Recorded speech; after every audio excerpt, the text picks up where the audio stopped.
Allahu ya Allahu ya Allahu.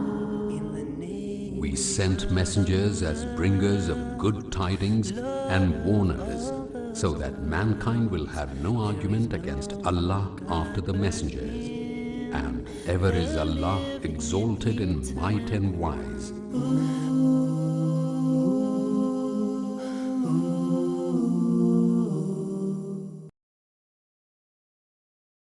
Bismillah, alhamdulillah. We've been talking about the different prophets and their lives ever since the time of Adam. Now, let's continue. When prophet Yusuf got out, they brought him to the king, and the king started telling him about this dream. He listened carefully, and then he said, this is to tell you that there's going to be 7 years of fertile soil here in this area. And this was on the Nile River, which is in Egypt, and that's where they were. He said there's going to be 7 years of fertile soil. You're going to have so much crops, but then there'll be 7 bad years to eat it all up. That's the sign of what you saw. Oh. He said, but if it's managed properly, then if you take advantage of all of the crops that you get in the good 7 years, you'll be able to sustain yourself and do well through the bad 7 years, if you're careful. King said, where will we find such a person who could take good care of this? He has to be noble, has to be honest, somebody that's tested and found to be true. Yusuf, we know that. Look how he tested out, and he's true. So you're it. You became now the controller of the treasury for all the land, for all of Egypt. Yusuf accepted the job and became the minister of the money. Not a bad job for a guy who was in prison yesterday. And guess what happened? Just like the dream, because Allah gave the king the dream, didn't he? Just like the dream, what happened? They had 7 fantastic years, and Yusuf was careful. He said, take some of that and put it aside over here. Take this and put it over there. You can sell that, but keep this. And he was very careful, and all that time managing and keeping up with the numbers and watching. 7 years he took care to make sure there were plenty of reserve resources, so when the 7 bad years came, that they'd be able to stay alive and sustain themselves. Well, then the 7 bad years came. The river was more dry than ever. They had very little growing crops at all. Animals were getting skinny. Crops were in short supply and big demand. People started coming from all over because they heard about what? The stores that they had. When we say stores, by the way, we don't mean like a shopping mall. We mean storage, places where they kept stuff. And they came and they said, could we get some grain? Well, we could, but you have to give us money. Okay. And they traded gold, silver. By the way, it's a good lesson for Muslims to learn to always save a little bit, huh? Out of everything you do, save a little bit. The successful people even today know this rule. Always save a little bit and don't waste it. Keep it, keep it, keep it. So anyway, over that period of time, during that 7 years, many people came from many lands, far, far away, even all the way back home to where? Where Yusuf came from. Jacob and his sons also experienced this drought where they were. And somebody told them, if you go to Egypt, if you go to Mesr, can you say Mesr? Mesr. That's the real name of Egypt, Mesr. If you'll go there, you're going to find a place that has lots and lots and lots of goodies. Go and stock up over there. But take a caravan, take stuff with you to trade. If you got gold, if you got silver or animal skins, take stuff with you and go trade those guys over there. So they took off. And when they went on the caravan, as they went along, one of the things they wanted to do, they wanted to take Benjamin with them. Huh? Jacob said, no. You've already taken one of my sons and never brought him back. They said, no, that was a wolf. He said, never mind. I've heard your story forever. And he said, I'm still crying today for him. I'm keeping this boy with me. Now go. They went. And when they got there, the oldest of the brothers, of course, has to do the speaking. He goes in and he starts saying, oh, yes, we're from so-and-so, and we would like to meet with whoever's in charge. And so it became that Yusuf knew, oh, there's some people coming from the Holy Land, from Jerusalem, from Palestine. And it's who? The sons of who? Jacob, Jacob, peace be upon him. Yes, send them in, send them in. Now, when they came in, they didn't recognize their own brother. They had no idea it was him. But he recognized them, and his voice went like this. As he wanted to say something to him, but he knew he can't. I have to cool it. I got to cool it. And he sat on he had a big chair, he's an important man, he's sitting up high. Yes. And because of his stature and his job, who he was, they're not allowed to just look at him and go, hey, what's up, man? They have to look down and say, without looking at him, sir, we have come a long way on a long journey, and we brought with us many goods to trade for the grains and things we need, blah, blah, blah, blah, blah. They're telling their story, And he's like, those are my brothers, man. Wow. But I don't want to tip my hand yet. I don't want to let them know because I want to find out. I see. Well, stay. Perhaps we'll eat. So he's going to feed them, take care of them, and let's see, what we can work out. And they get to know you, And while he's talking with him, he says, by the way, are you the only brothers? They said, no, we have another brother named Benjamin. I see. And what about this Benjamin? How is he? Is he all right? Well, yeah, he stays with our father. Our father, he's messed up, I said, why? Oh, he cries all the time. We had another brother, but, the wolf got him, and, so father's been all messed up ever since. Oh, really? So the wolf got your brother, huh? Oh, yeah. Well, we had a bloody shirt, took it back. It's not important. No, go ahead, tell me about it. Anyhow, so can we make a deal for this grain? We want to do some trading and get on our way. He said, all right, yes, why not? This is a very good idea. It would be nice, if you would bring your brother the next time, come back, and we can do some more trading. How will that be? Yeah, oh, sure, yeah, we'll bring him back. Oh, no problem, that'll be fine. That'll be great. He said, well, go get him then and bring him back. Okay. So they traded. They gave gold, they gave this, they gave that, whatever they had. And they filled up the bags and the saddles of all of the animals, and away they went. Now, what they didn't know was that Yusuf had one of his workers go put all of their money back in the bag. Give them all their money back.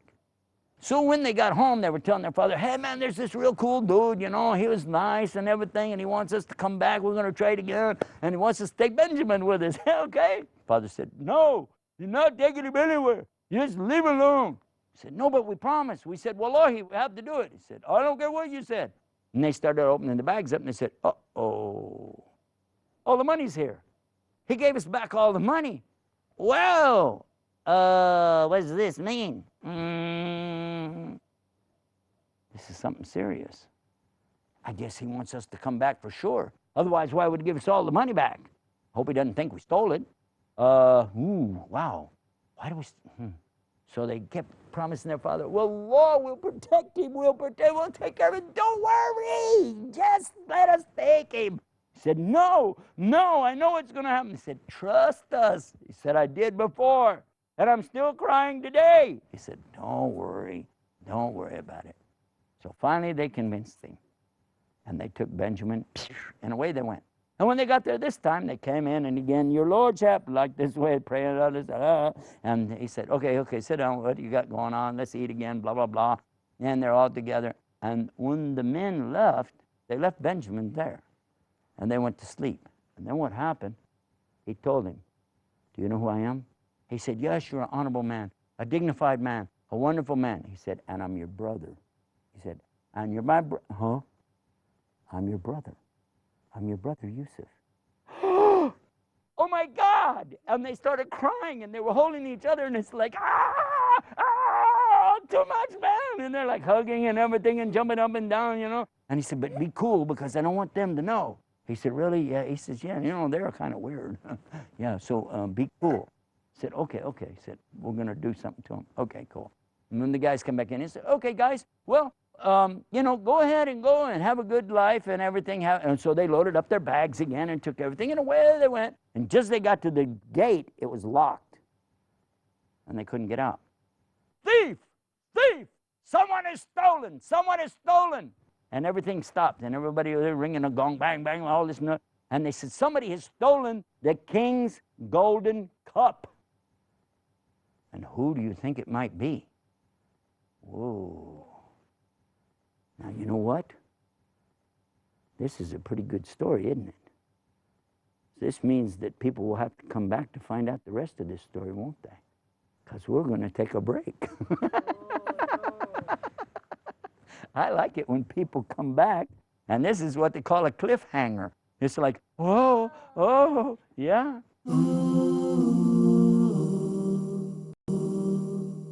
Okay, now let's continue. Let us continue now and see what happened. Now, you remember in the story we were talking about what happened, that Benjamin had just discovered that Yusuf is his brother. And they were so excited, they were so happy. But then he told him, don't tell, don't let on, and see what happens. And let them take their caravan and go back with all the goods, with all the things that they bought. And they were leaving, and Benjamin with them. But when they got to the gate, somebody hollered, thief, thief, somebody has stolen, somebody has stolen. And they come running out, what's going on, what's going on? Somebody stole the golden chalice, the cup of the king. They said, well, not us. We're not thieves. We're honorable people. We're the sons of a prophet, Prophet Jacob. We wouldn't do that. I said, well, okay, no problem. But just in case you did, what is the punishment according to your scripture from your religion? Because remember, these are Egyptians. Those people, they were not Muslims. They were not followers of the religion of Jacob and Abraham and Adam. So they said, well, I guess the punishment would be that, well, the person would go to prison. Whoever steals would go to prison. They said, so be it. Then that will be the case. They opened the first saddlebag and they looked. There was nothing in it. They opened the next saddlebag of the next animal and they looked. Nothing. Next, next, next. Number 9. Oh, no problem. Number 10. No problem. Number 11 is the one for Benjamin. When they opened number 10, and they looked in, the brothers looked at each other and went, whew, we're okay. Because they know Benjamin wouldn't take anything, and they were like, okay, good to go. Open the other one, and we're ready to go. They opened it up. There it was. There was the golden cup in Benjamin's saddlebag. Oh, boy. So they grabbed him right away and took him into Aziz. They took him in, even to the king. They said, this is the thief. Now, in the meantime, the brothers are going, okay, hold on. He's not a thief. We don't know how this happened. He's not a thief. We're honorable people. Look, we were here before. We did business. You guys are so great. They said, yeah, and we gave you your money back, and look what you did to us. You just stole. No, you don't understand. Now, here's another problem. They realize when they get back home what's going to happen. Jacob is going to have a heart attack. He is going to go crackers, isn't he? He's not going to be able to take it. But what they going to do? So one of them said, okay, take me instead. Just I'll stay here. Take the boy, let him go back, and I'll go to the prison so we can sort the matters out. They said, not really, we can't do that. Because whoever did it is the one who has to pay it. It's not fair to put you in. Who does a sin has to pay for the sin. And by the way, that's Islam too, isn't it? Whoever does the sin pays, and Allah doesn't make anybody pay for somebody else's sins, ever. Well, the next thing that happens is they go back. They go back to their father, and right away, the father suspects what's going on. He's a prophet. He knows, you know? And he's saying, all right, I've lost one son, and now I've lost another. And he burst into tears. And this time he wept so much, he couldn't see anymore. It was almost like a blind man. He was crying and couldn't see that. He'd take him around. He said, you have done it again. They said, but Father, it's not our fault. He said, you always have some excuse. First they come in about the wolf, and now you're telling me about stealing something, and you know I didn't steal it. It's you guys. You're too jealous. You just don't understand. He was very upset. Very upset. But they said, Father, all we got to do is just come back with us. Just go back with us, and we can talk and see what we can do. Now here's what happened. They went back again. and they're going to really plead and beg and give any kind of a money, whatever it takes. Please, this is their idea. They went all the way back again. They went back to Yusuf. They went back to the king and everybody, and they said, guys, listen, please, our father is dying. He's going crazy. He's going blind. He can't take it. We will pay any ransom. Give us back our brother. He didn't take it, but even so, we'll give you what you want. And they were begging. Now Yusuf was right there, looking at them, crying like that. Good payback, huh? Remember, these are the same guys that threw him in the well. These are the same guys who left him for dead. These are the same brothers. And now he can watch them crying. But you know what? He said, no, I don't want to see him like this. Because why? He's a prophet. He has a soft heart. You know what he did? He said, guys, look at me. And then he spoke to them in their own language. Because up to now, they've been speaking in Egyptian language. They had to have translation and everything. In their own language, he said something to them, and they said, huh? He said, who do you think I am? Are you not missing a brother? They went, it's you. It's you. He said, not you, Yusuf. And they all started hugging, and they were going, oh my God, it's Yusuf, it's Yusuf. And some of them said, oops, is he mad at us? No, I'm not mad at you guys. What about Benjamin? He's right here behind the throne. And he came out, and they're all, happy, and everybody is just so tickled because, oh. And he explained to them what had happened, told them what he had done, and he reminded them, of course, they knew what they did too, right? And they apologized, and they said they're not going to do these kind of things anymore. They're going to be good. Everybody's going to be happy. Now, in those days, the land began to again come up with the fruits and the grains from the earth. And Allah blessed the land with water. And the rain came, and the river came up again, and things were well in the land of Egypt. So at that time, they decided to send for their father, and they went back and they brought their father this time. They brought him out. But before they did, I didn't see what happened. This part, I don't want to leave this out of the story. It's so nice. When they were coming back, they had Yusuf's shirt with them, the real shirt of Yusuf. They had it with them because Yusuf didn't go back to see his father. He wanted them to bring the father back to him. And when they came back with the shirt, look, the old man is blind almost from crying. And he went, it's a good day today. They said, why? He said, I smell the shirt of Yusuf. Now the wives of his sons are hearing him say that. They're going, huh? I smell Yusuf's shirt. Okay, he really lost it. Bye-bye. He's cuckoo because, he's smelling shirts now, And, he's coming. Yusuf is okay. I smell his shirt. And they're going, And then they came. The guys, the brothers, they came. And when they came, and he saw the shirt, and he felt it, and he started crying again, only this time out of happiness. And he got his sight back. He could see again. And then they took him back into Egypt with them, and they all lived there. And that's a very good thing that they lived there like that until it came time for him to die. Now, when Yaqub, was time for him to die, he wants to be buried with his, of course, forefathers. And remember that his grandfather is Abraham, because he's from Isaac, and that's from Abraham. And I want to be buried there. So that's what they did. And then when Yusuf became very old, and it was time for him to die, he left some good instructions for the people. And he said, remember, always worship Allah. The same thing his father said before he died. When I die, his father had said to the brothers, who will you worship? They said, Allah, and only Allah, the God of our father and our forefathers before him, of Jacob, of Isaac, of Abraham, and Adam. Allah only will we worship. And that's when Jacob passed and died.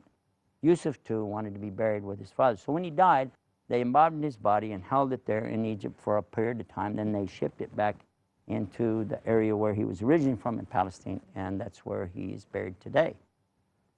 When I first read this story, it's in the Bible too, by the way. I'm reading it to you from the Quran, but the story is very similar in the book of Genesis. I think it's in chapters If I'm not wrong, it's in starting around chapter 29, 30, something like that in Genesis, and runs to about 36, something like that. It's quite a few chapters in the book of Genesis telling the story of Yusuf and his brothers and Jacob and so on.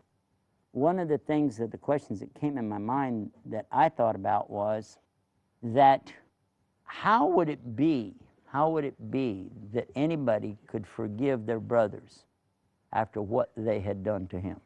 Because for sure, if somebody dropped me in a well and went off and left me to die, and I spent all these years as a slave, as a prisoner, as an Egyptian working somewhere, I mean, you know, and they did that to me, how am I going to forgive them? How? But yet he did it. He just did it. Do you know how? Well, because Islam teaches us, no matter what other people do to you, you don't have to do that to them. And the best thing you can do is forgive. Because when you can forgive other people, then Allah, He can forgive you too. Is that right? I said at the end of the program, I want to tell you something, but you have to ask me. You remember that? Okay. Well, here's what happened. When I came to Islam, they said, you can choose any name you like. And I said, oh, I like maybe so. I said, what about Joseph? My father's name is Joseph. I always liked this name, Joseph. Who said this? Yeah, but wait a minute, see what happened. And they said, Yusuf had such a beautiful face. Why don't you take the name of Yusuf? And I said, maybe that'll make my face become beautiful. They said, yes, take the name of Yusuf. You'll be like Yusuf. Take the name of Yusuf. You can be like Yusuf. Take the name of Yusuf, and you can be like Yusuf. So I took the name. Did I get a beautiful face? But I did get to go to prison. Because I became a prison chaplain for the Muslims in the United States. I became the National Muslim Prison Chaplain, and I used to visit the prisons all over the United States and see the Muslims and go to them and tell them about Islam and share the Quran and stories just like Yusuf. And one of the favorite stories of the prisoners in the jails in the United States, they love to read the story about Yusuf. The Muslims there, they love this story because it helps them to deal with their problem and helps them to learn how to be better Muslims and helps them to deal with some of the subjects that come up and help us to be patient, because he was very, very patient, wasn't he? Yes. You know, at the end of the story, there's something amazing here. If you'll notice, in the beginning of the story was that he said he saw 7 stars bow down to him. Don't forget, when they came in to get the grain, when they came in the grain, yeah, didn't they all bow down? Yes. Yes, they did. All 7 of them. And the father and the mother. And the yep, the whole family. And there you have the sun, the moon, and of course the stars, which is his brothers. Everybody bowed down to him. And but that was a sign from Allah too. Allah gives signs to us sometimes. Even today, even we're not prophets, sometimes Allah gives dreams to people to help guide them. And I've seen people who are guided to Islam after they got a good dream from Allah too. That's the story of the real Yusuf that I'm named after today. And I'm glad that we had a chance to tell this story. I've really enjoyed sharing that with you. So till next time, I give you guys the greeting. You give it back to me. Salaam alaikum. Any act of terrorism, they are